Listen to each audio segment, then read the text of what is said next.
The doctors said his twin daughters had 3 weeks to live. Then he came home early from a board meeting, and what he found in their bedroom made him drop to his knees and weep like he hadn't since he was a child. Harrison Bennett hadn't cried in 30 years. Not when his startup nearly collapsed. Not when he buried his wife Sarah after the accident on the FDR Drive. But the afternoon Dr. Rachel Chun from Mount Sinai looked him in the eye and said, "Mr. Bennett, your daughters have maybe 3 weeks left." Something inside him shattered. Victoria. Elizabeth. 6 years old. Dying. Autoimmune encephalitis had stolen everything. Their blonde hair, their bright laughter, their childhood. Now it was coming for their lives. Harrison stood in the medical suite of his Upper East Side penthouse, staring at 2 small bodies in hospital beds, monitors beeping, IVs snaking into tiny arms, their breathing so shallow you had to lean close just to know they were still alive. He'd spent everything. Flew them to Johns Hopkins, Mayo Clinic, Switzerland. Tried every experimental treatment across 3 continents. Nothing worked. Victoria, the bolder one, opened her eyes. Her voice barely a whisper. "Daddy, are we going to heaven with Mommy?" Harrison's chest caved in. He knelt beside her bed, taking her small hand. "No, baby. I promised your mother I'd protect you both." But even as he said it, he knew the truth. He was losing them. The next morning, the penthouse felt like a tomb. No one spoke above a whisper. The chef stopped preparing the girls' favorite meals. Mrs. Crawford, the estate manager, moved through the halls like a ghost. The nurses who'd lasted 2 weeks had quit yesterday. Everyone had given up. Then she walked in. Zora Smith, 28. No medical credentials, no fancy degrees. Just quiet strength in her eyes and a neat blue dress that spoke of dignity earned, not bought. Mrs. Crawford looked her over, voice heavy with warning. "You're here for the housekeeping position, honey. Trained nurses don't last a week in this house. This place is waiting for death." Zora's voice was calm. Steady. Unshakable. Then maybe it needs someone who's not. When Harrison saw her in the hallway outside the medical suite, he barely looked up from his phone. His voice was flat, distant. "The medical wing is off limits. My daughters need rest." Zora didn't move. Didn't flinch. "Mr. Bennett, dying children don't need rest. They need someone who still believes tomorrow's coming."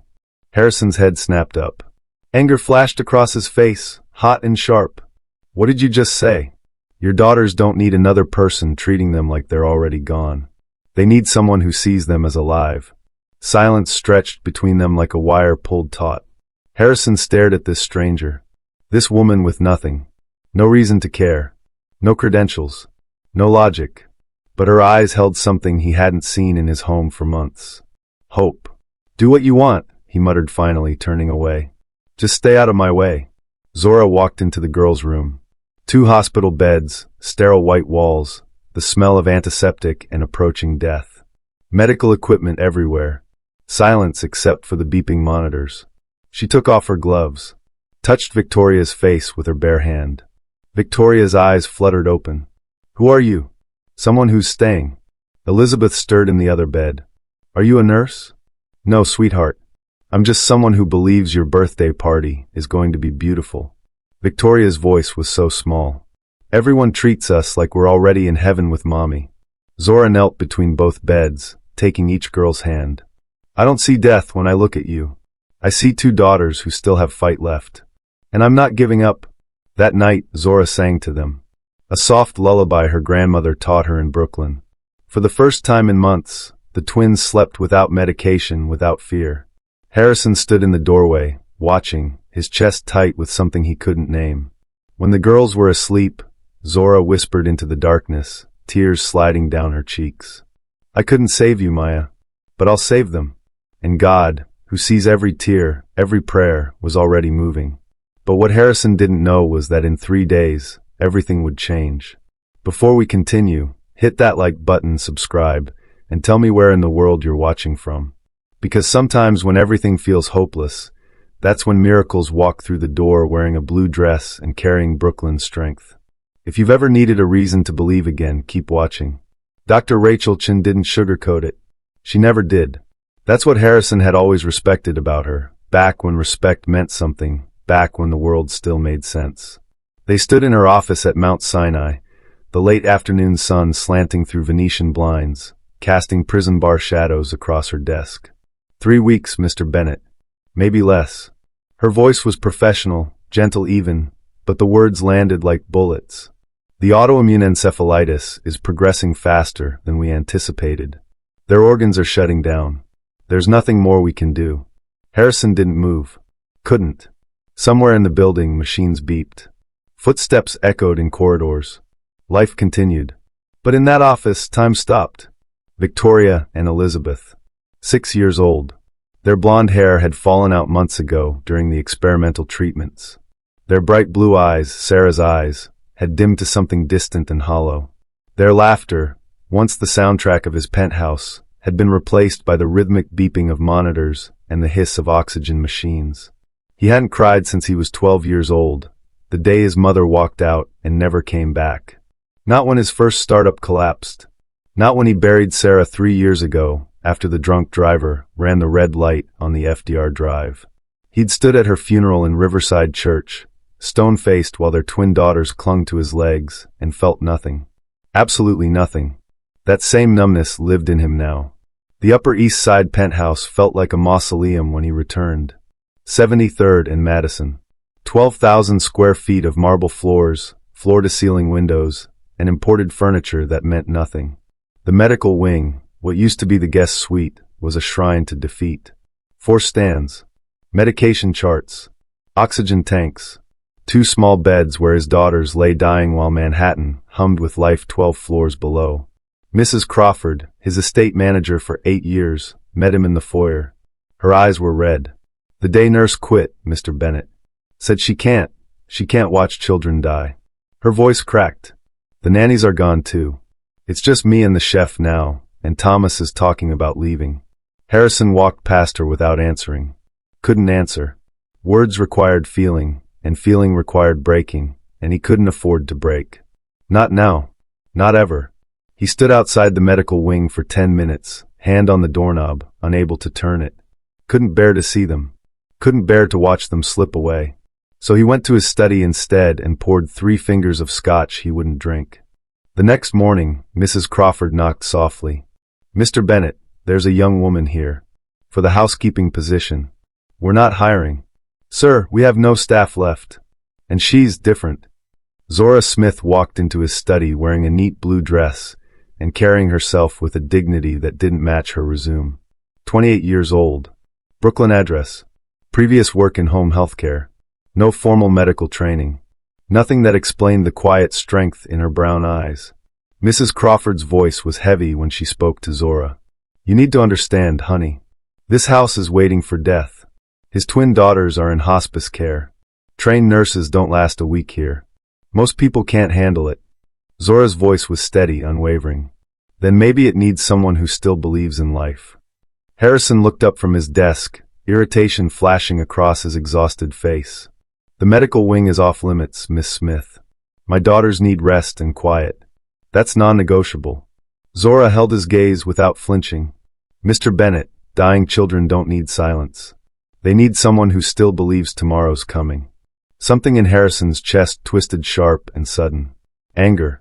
Or maybe something worse. Hope. He didn't have the energy for either. Do what Mrs. Crawford tells you, he muttered, turning back to his computer. Just stay out of my way. That night, Harrison stood in the darkened hallway outside the medical wing. Through the cracked door he heard it, soft and low and impossibly gentle.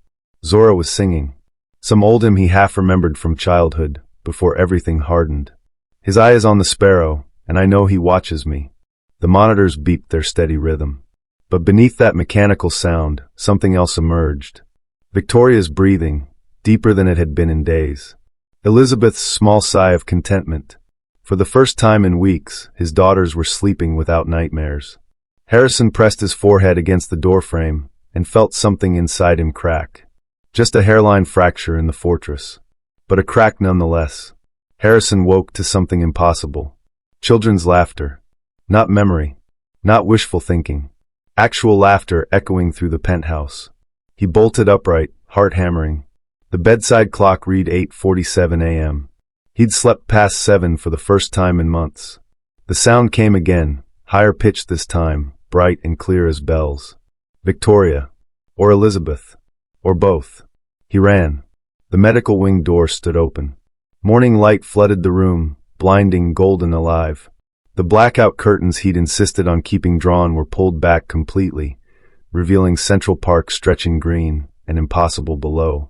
The sterile white walls he'd grown to hate looked different in natural light. Almost hopeful. Zora sat cross-legged on the floor between the twins' beds. Victoria and Elizabeth were sitting up, actually sitting up without assistance, playing some kind of hand-clapping game. Their movements were slow, uncertain, but they were moving. Smiling. Laughing. Fresh flowers, daisies and sunflowers, sat in a simple vase on the medication cart. The stuffed animals that had been shoved to the corner were now arranged carefully on each girl's pillow. Someone had draped a soft yellow blanket over Elizabeth's shoulders. "What do you think you're doing?" Harrison's voice came out sharp, dangerous. Zora looked up, calm as still water, reminding them they're still alive. "The curtains need to be closed." Dr. Chen said. Dr. Chen said a lot of things. She didn't say they couldn't have sunlight. Victoria's voice was small but clear. "Daddy, Miss Zora knows all the best songs. She taught us one from when she was little." Elizabeth nodded, her thin face breaking into the first real smile Harrison had seen in months. "And she says we're going to have a tea party tomorrow. With real cookies." Harrison's jaw clenched. He grabbed Zora's arm, not hard but firm, and pulled her into the hallway. The door clicked shut behind them. "Don't." His voice was low, barely controlled. "Don't give them false hope. Don't make promises you can't keep. Don't make this harder than it already is." Zora met his eyes without flinching. "It's not false hope, Mr. Bennett. It's just hope. There's a difference. They're dying. They're living. Right now, in this moment, they're living. And they deserve to feel alive while they still can." Harrison wanted to argue. Wanted to rage. Wanted to throw her out of his house for disturbing the careful numbness he'd built. But behind the closed door, he heard it again. Laughter. Soft and fragile as spun glass, but real. Over the next day, things changed. Small things. Impossible things. The twins ate more, not much, but more. They talked, asked questions, wanted to hear stories. Their eyes looked brighter. Less gray. Less like they were already halfway to somewhere else. Dr. Chen arrived for her scheduled house call on day 4, medical bag in hand and resignation in her eyes. Harrison watched through the hallway window as she examined them, her expression shifting from professional detachment to confusion to something close to disbelief. She found Harrison in the study 20 minutes later, chart in hand. "Their inflammation markers are improving." She said it like a question. "I don't understand.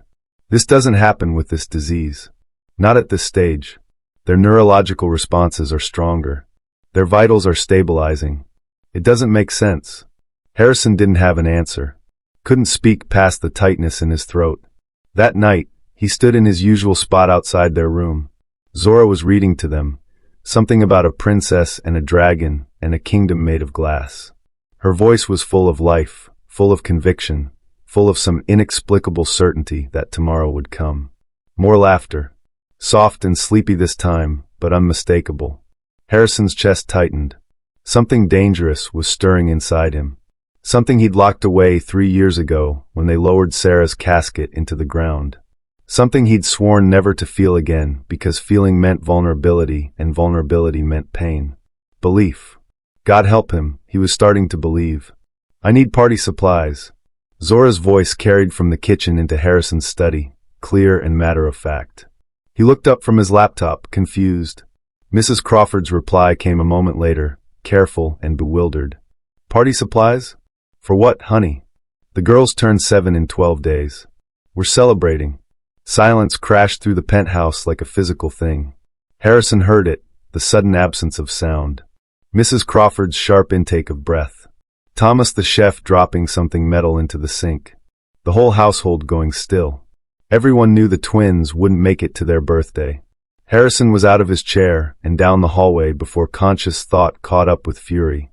He found Zora at the kitchen island, writing a list on a notepad. Streamers. Balloons. Cake supplies. Like this was normal. Like this made any kind of sense. "Are you out of your mind?" Zora looked up, pencil still in hand. "Good morning, Mr. Bennett." "Don't." His voice was ice. Don't you dare stand there and pretend this is reasonable. Party supplies? For what? A funeral? Mrs. Crawford backed toward the doorway, but Zora remained perfectly still. Your daughters deserve to have something to look forward to. They're dying. The words ripped out of him, raw and terrible. You're setting them up for heartbreak. You're making them believe in something that's not going to happen. No, Mr. Bennett. Zora's voice was steady as bedrock. What's heartbreaking is acting like they're already gone when they're still here. Still fighting. Still breathing. You don't understand. Harrison's hands were shaking. You don't know what it's like to watch someone you love slip away, piece by piece, day by day. To hold on to hope and have it destroy you when... You're right. Zora's eyes flashed with something sharp and painful. I don't know what that's like. The lie hung between them like smoke. Harrison felt it, the untruth of it, but couldn't name why. I'm their father, he said, voice dropping to something dangerous. I know what's best for my daughters. Then why haven't you spent more than 5 minutes in their room this week? The words hit like a physical blow. Harrison stared at her, mouth open, defense crumbling. Because she was right. God help him, she was right. He'd been avoiding them. Couldn't bear to watch them fade. Couldn't survive another loss. Couldn't. He turned and walked away before she could see his face break. That afternoon, Harrison sat in his home office, trying to focus on quarterly reports. His desk faced floor-to-ceiling windows overlooking Central Park, 73 floors above the chaos of Manhattan. But the spreadsheets blurred. Because outside on the penthouse terrace, Zora had wheeled the twins out into the November sunlight. Harrison watched, transfixed. Victoria tilted her face toward the sun, eyes closed, small smile playing at her lips. Elizabeth reached for a potted chrysanthemum, fingers brushing the yellow petals with wonder. Both girls were laughing, real laughter, not the fragile echo from before. Zora knelt between their wheelchairs, pointing at something in the sky. Birds probably. Geese heading south. The girls followed her finger, necks craning, faces bright with curiosity. Harrison's hands gripped the edge of his desk. His throat tightened. When was the last time he'd taken them outside? When was the last time he'd shown them the world instead of shielding them from it? When was the last time he'd been their father instead of their warden? That evening, Mrs. Crawford knocked on his study door, voice trembling with something that wasn't quite fear. Mr. Bennett, you need to come see this. He followed her to the medical wing. Zora stood beside Victoria's bed, hands outstretched. And Victoria, impossibly miraculously, was standing. On her own. Legs shaking, face scrunched with concentration, but standing. 10 seconds. That's all it lasted. But it was 10 seconds more than any doctor said was possible. Harrison couldn't breathe. At 2 a.m, Harrison walked the penthouse halls like a ghost haunting his own life. Restless. Unable to sleep. Unable to think. Outside the twins' room, he heard it, soft humming. A melody he didn't recognize. He cracked the door open. Zora sat in the chair between their beds, knitting something small and pink. Keeping watch. The monitors beeped their steady rhythm. The twins slept peacefully, chests rising and falling in tandem. Why are you still here? His voice was rough, barely above a whisper. Zora didn't look up from her knitting. Because they sleep better when someone's close. Something in Harrison's chest cracked open. Not a fracture this time. A split. A breaking. The beginning of something he couldn't control. The party supplies, he said quietly. Get whatever you need. Zora's hands stilled. She looked up, meeting his eyes in the dim light. Thank you, Mr. Bennett. He nodded once and closed the door. Stood in the hallway with his forehead pressed against the wall, shoulders shaking, finally letting himself feel the weight of everything he'd been running from. Belief was the most dangerous thing in the world, and he was drowning in it. Harrison started avoiding the medical wing again. But this time, it wasn't because his daughters were dying. It was because they were living, and that hurt worse. Every burst of laughter that echoed through the penthouse was a reminder of what he'd been too afraid to face. Every small victory, Victoria taking 3 steps, Elizabeth asking for seconds at breakfast, was a knife twisting in his chest. Because what if it all went away? What if hope was just another cruelty waiting to destroy him? So he buried himself in work. Board meetings via Zoom. Conference calls that stretched past midnight. Emails at 3 a.m. that didn't need sending. The glow of his laptop became his sanctuary, numbers and projections a safe distance from feeling anything real. Day 8, he found Zora in the kitchen at dawn, surrounded by lists. Balloons, pink and purple. Streamers. Cake ingredients. Party hats. Candles shaped like the number 7. You're really doing this? It wasn't a question. More like an accusation. Zora didn't look up from her writing. Yes. They have 4 days left until their birthday. I know. 4 days. You mean 4 days until they... He stopped. Couldn't finish. Couldn't say it out loud. Zora set down her pen and looked at him. Really looked at him. Her eyes held something that made him want to run. I mean 4 days to give them joy, Mr. Bennett. The silence stretched thin and fragile between them. What if they don't make it? His voice came out raw, stripped of all defenses. What if I let myself believe and then... What if they do? Zora's voice was gentle but unrelenting. What if you miss these last days because you're too afraid to show up? The truth landed like a fist to his sternum. Harrison opened his mouth to argue, to defend himself, to explain why staying away was actually protecting everyone. But nothing came. Because she was right. God, she was right. He'd been running. Not from death. From life. From the terrifying possibility that his daughters might live, and he might have to learn how to be their father again. That afternoon, Harrison stood outside the medical wing for 15 minutes. Hand on the doorknob. Heart hammering. Every instinct screaming at him to walk away, to retreat to his study, to hide behind spreadsheets and quarterly projections. He turned the handle. The room was bright with afternoon sunlight. Zora had draped a yellow blanket over the back of Elizabeth's wheelchair. Victoria sat propped up in bed, coloring something on a sheet of paper. Both girls looked up when he entered. Daddy! The word hit him like lightning. When was the last time they'd said it with such surprise? Such joy. Hi, girls. His voice was hoarse.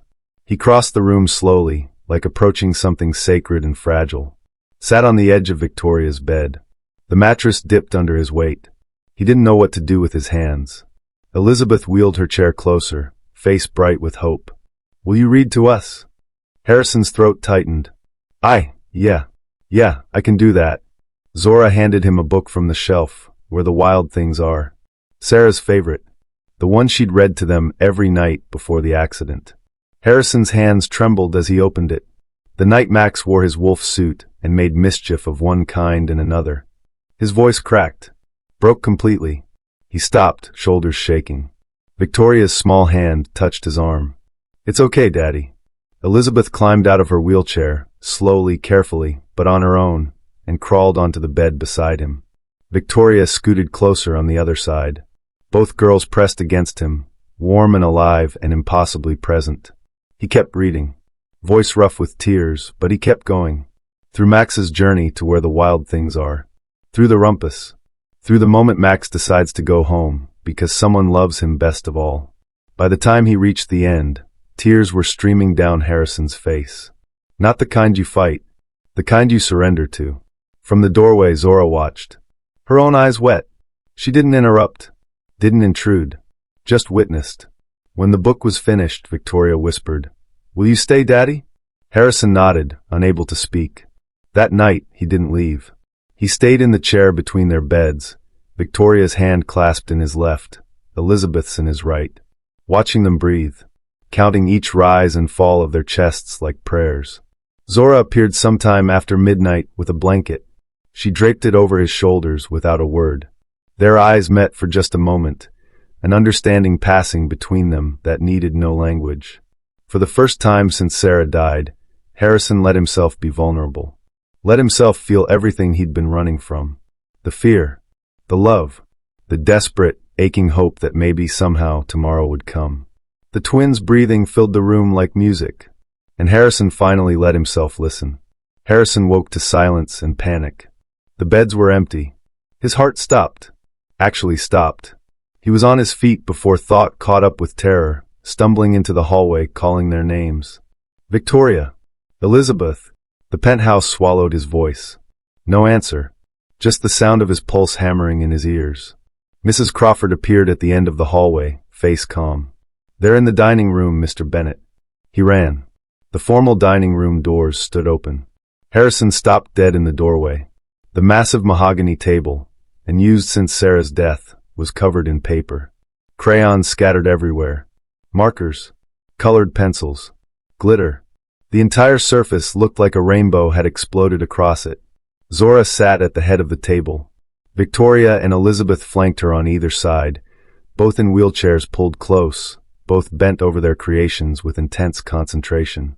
They were making birthday cards. Laughing. Creating. Living. "Look, Daddy." Victoria held up a drawing. Stick figures in a park, trees made of green scribbles, a yellow sun with too many rays. "It's us. At Central Park." Elizabeth waved her own paper, glitter already dusting her cheeks. "Miss Zora says we can each make our own invitations. Mine is butterflies." Harrison couldn't breathe. "This room. God, this room. Sarah used to make Sunday brunch here. Mickey Mouse pancakes and fresh strawberries while the twins drew pictures at the table. The morning light would pour through the windows, and Sarah would hum while she cooked, and everything felt possible. After the accident, he'd locked this room. Couldn't stand to enter. Couldn't bear to see the empty chair where she used to sit. Now it was full of life again. Full of color. Full of hope he didn't know how to hold. "Daddy, sit." Elizabeth pointed to the chair beside her. Harrison moved like a man underwater. Sat down slowly. The chair legs scraped against hardwood. Elizabeth slid a purple crayon across the table. "Will you help me color mine?" His hands shook as he picked it up. When was the last time he'd colored with his daughters? Months? Years? Before the diagnosis, certainly. Before Sarah. Before everything broke. He pressed the crayon to paper and began filling in a butterfly wing. For an hour, they created together. Father and daughters. No words needed. Just the scratch of crayons on paper and occasional laughter, and the sound of life continuing despite everything. When Mrs. Crawford wheeled the twins back to rest, Harrison stayed behind. Stared at the drawings scattered across the table. The rainbow chaos. The evidence of joy. Zora returned to clean up, started gathering stray crayons. "My wife used to sit right there." Harrison's voice was barely a whisper. He pointed to the chair at the opposite end of the table. Every Sunday morning, she'd make Mickey Mouse pancakes. The girls would draw while we waited. After she died, I couldn't face it. Locked the doors. Haven't opened them in 3 years. Zora stopped collecting crayons. Sat down across from him. "It's not too late, Mr. Bennett." Harrison looked up, eyes red-rimmed. "Isn't it?" "They're dying, Zora. The doctor said 3 weeks, and it's been 10 days in. The doctor said a lot of things." Zora reached across the table, took his hand. Her grip was firm, grounding. "But your daughters are still here. Still fighting. And they need you in that fight." Something inside Harrison cracked wide open. The last wall. The final defense. "I don't know how to do this." His voice broke completely. "I don't know how to love them and lose them at the same time. I don't know how to be present when every moment feels like watching them slip away." Zora squeezed his hand harder. "You just show up. That's all. You keep showing up. Every day. Every moment. Until there are no more moments left to show up for." For the first time since he was 12 years old, since his mother walked out and never came back, Harrison Bennett wept. Deep, racking sobs that shook his whole body. 30 years of grief pouring out all at once. His mother. His wife. His dying daughters. The weight of every loss he'd never let himself feel. And Zora sat with him, holding his hand, letting him grieve, not trying to fix it or stop it or make it easier, just bearing witness to a man finally breaking open. Day 12. The morning of the twins' 7th birthday. Day 12 of a 21-day prognosis that should have ended everything by now. Harrison woke early, heart tangled with fear and hope in equal measure. He lay in bed staring at the ceiling, unable to move, unable to breathe. Because what if today was the last birthday? What if tomorrow they were gone? But also, impossibly, miraculously, what if they weren't? He forced himself up and padded down the hallway. Stopped dead at the dining room entrance. The room had been transformed overnight. Purple and pink balloons clustered in every corner, floating against the ceiling. Streamers cascaded from the chandelier.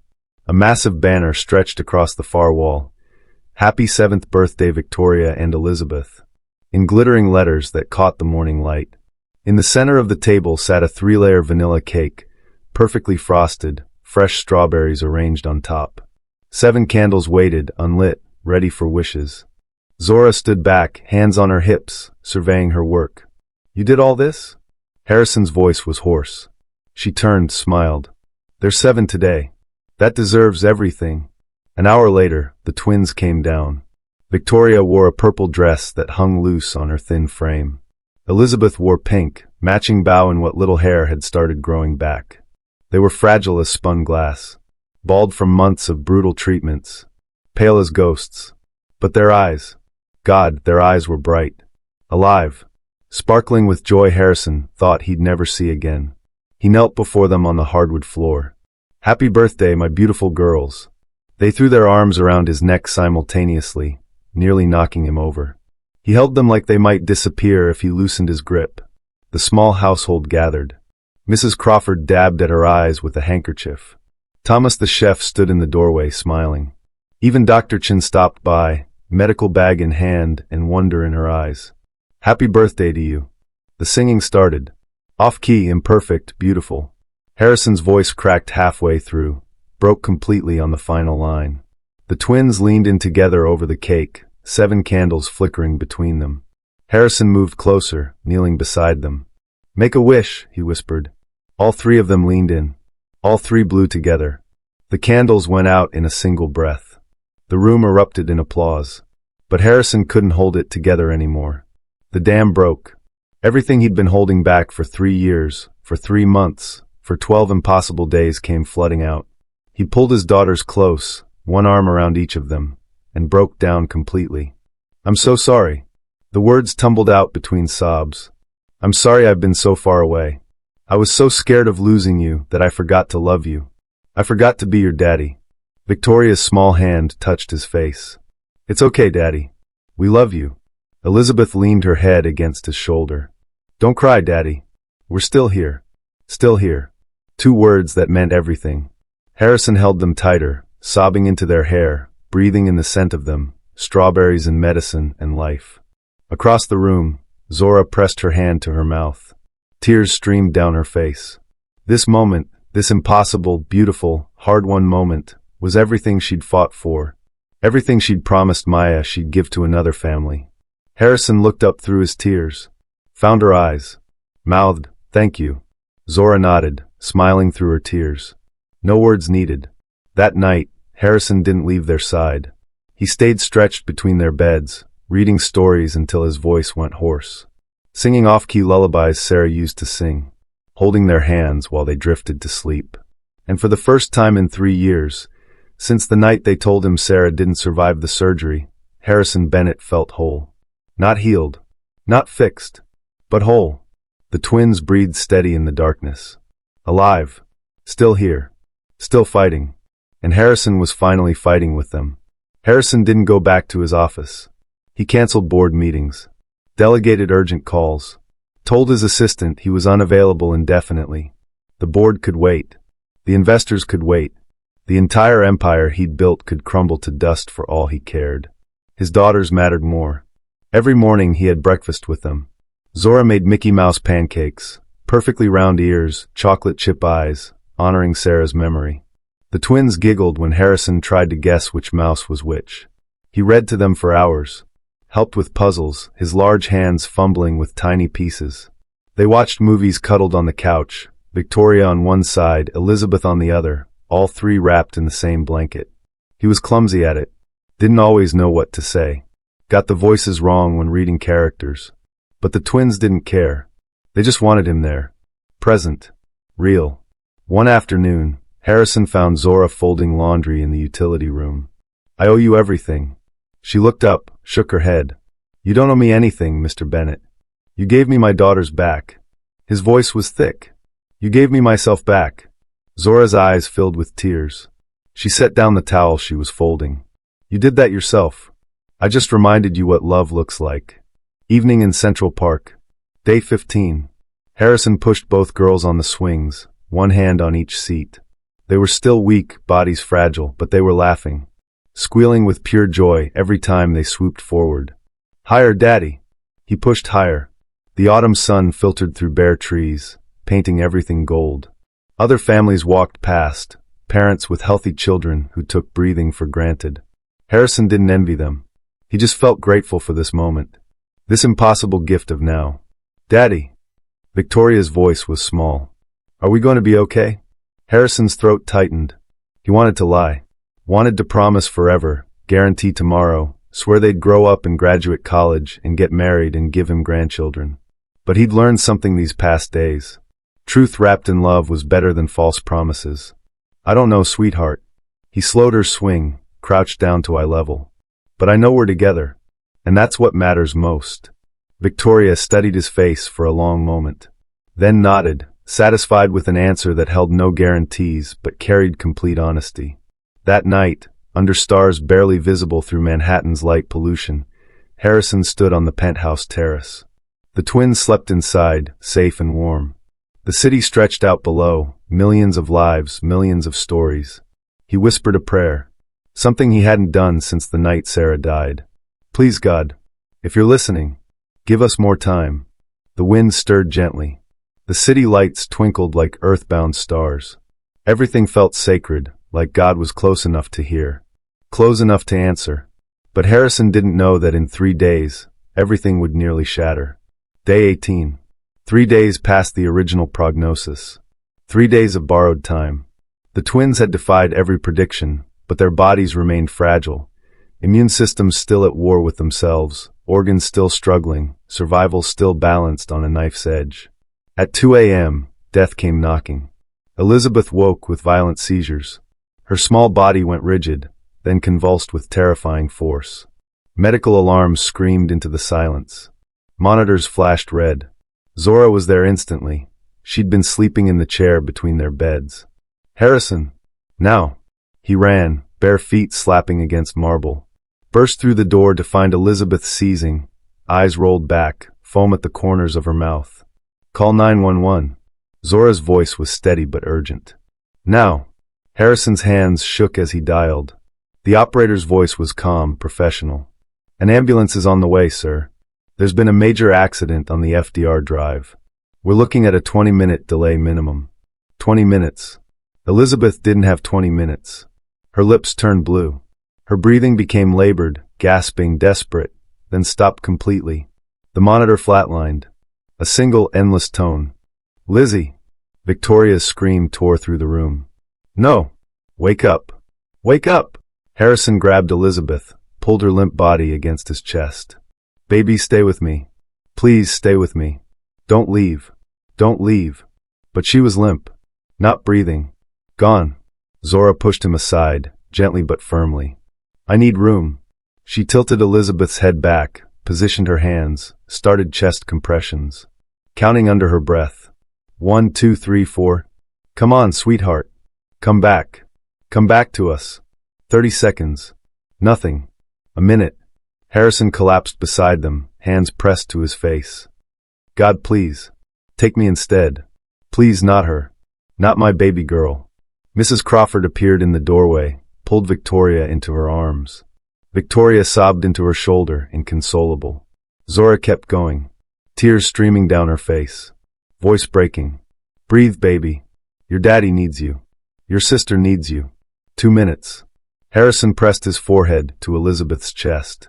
Please, baby girl. Please. I just got you back. Don't go. Please don't go. Zora's hands never stopped, but she was breaking. Her voice cracked, words tumbling out without permission. Not you. Not you too, Maya. Please, God, not again. She caught herself. Gasped. Kept going. 3 agonizing minutes. Then a cough. Small. Weak. But real. Elizabeth's chest hitched. Her eyes fluttered open. Harrison's head snapped up. She's breathing. Oh my God, she's breathing. He pulled her into his arms, sobbing into her hair. You're here. You're still here. My baby. My beautiful baby. Zora collapsed backward, whole body shaking, hands trembling violently. The adrenaline crash hit her like a freight train. Harrison looked at her through his tears, voice hoarse. You called her Maya. Who's Maya? Zora's face crumbled. She covered her mouth with both hands, trying to hold back the flood. My daughter. The words came out as a whisper. She was 5. Autoimmune encephalitis. 3 years ago.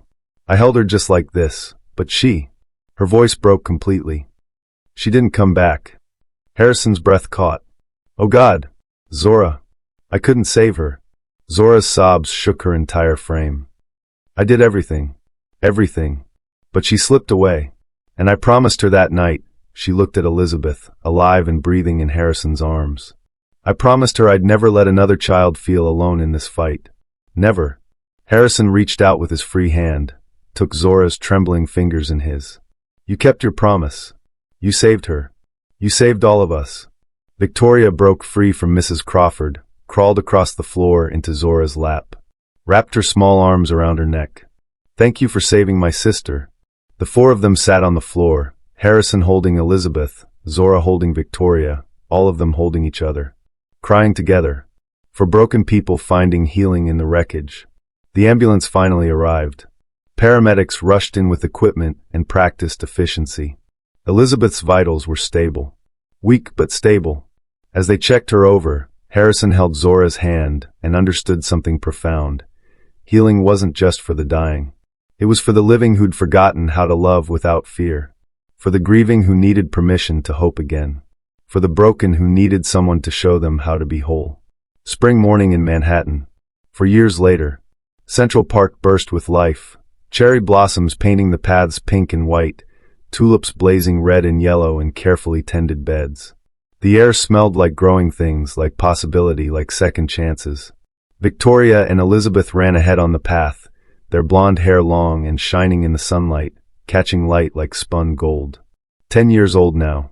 Healthy. Vibrant. Full of the kind of wild, fearless energy that only children who've beaten death truly possess. Their laughter echoed through the trees, pure and unrestrained and completely, impossibly alive. No more hospitals. No more monitors. No more fear hanging over every breath. Just life. Beautiful, ordinary, miraculous life. Harrison walked beside Zora, both watching the girls with quiet joy. He'd aged in these 4 years, more gray at his temples, deeper lines around his eyes, but he carried it differently now. Not the weight of grief.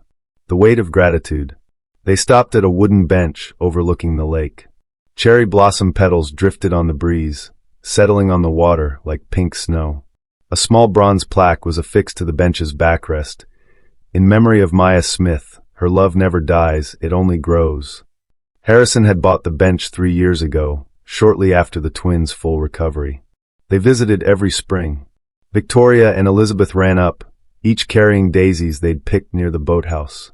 A tradition they'd started themselves. They placed the flowers carefully on the bench seat, small hands reverent. Do you think Maya can see us, Miss Zora? Victoria's voice was soft, serious. Zora knelt between them, arms around both girls. I know she can, sweetheart. Elizabeth leaned into her. We're gonna make her proud. We're gonna do big things. Zora pulled them closer, voice thick. You already have, my loves. You already have. Later, back at the penthouse, the dining room table was set for celebration. Not a birthday this time, just Sunday brunch. The tradition Sarah started, now continued. Harrison stood at the stove making Mickey Mouse pancakes. They were lumpy, lopsided, nothing like Sarah's perfect ones or Zora's practiced versions. But they were made with love, and that's what mattered. Zora set out fresh flowers, sunflowers this time, bright and bold. The twins drew pictures while they waited, crayons scattered across the table, just like 4 years ago. But their hands were steady now, their faces full of color. Mrs. Crawford brought in fresh squeezed orange juice, smiling. This house was alive again. Had been for years now. Harrison raised his glass once everyone was seated.